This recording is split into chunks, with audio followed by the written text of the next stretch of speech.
স্রেফ তোর একটা কাজ হোক, গাড়ি বাড়ি চাই না। কি করে ঘুরবি?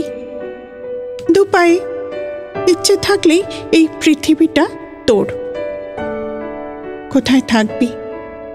কেন, তোর আকাশটা কি দুজন মানুষ থাকবে এমন একটা ঘরের থেকেও খুব ছোট? বৃষ্টি পড়লে তুই ছাউনি হবি, রোদ বাড়লে তুই আড়াল করবি, আর বাড়ির লোক 2-4 দিন মুখ দেখা দেখি বন্ধ করবে, তারপর ঠিক ডেকে নেবে। ওরাও মানুষ তো।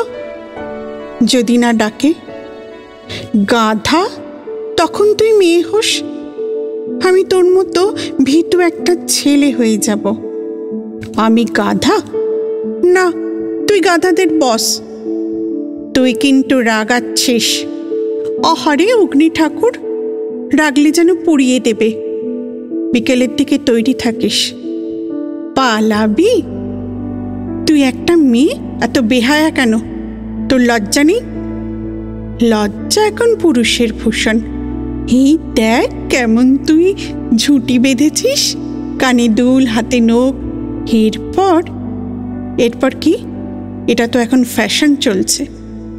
যখন মেয়েদের ফ্যাশন ধার করেছিস, তখন লজ্জাটুকুও নেই। না হলে লোকে বলবে।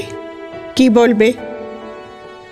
না, তুই কাঁদবি, ওসব কথা তোর না শোনাই ভালো। এটা কিন্তু তুই বাড়াবাড়ি করছিস। তবে নোক ভাঙ, দুল খোল, শটান বাবার সামনে গিয়ে বল, আমি আপনার মেয়েকে ভালোবাসি।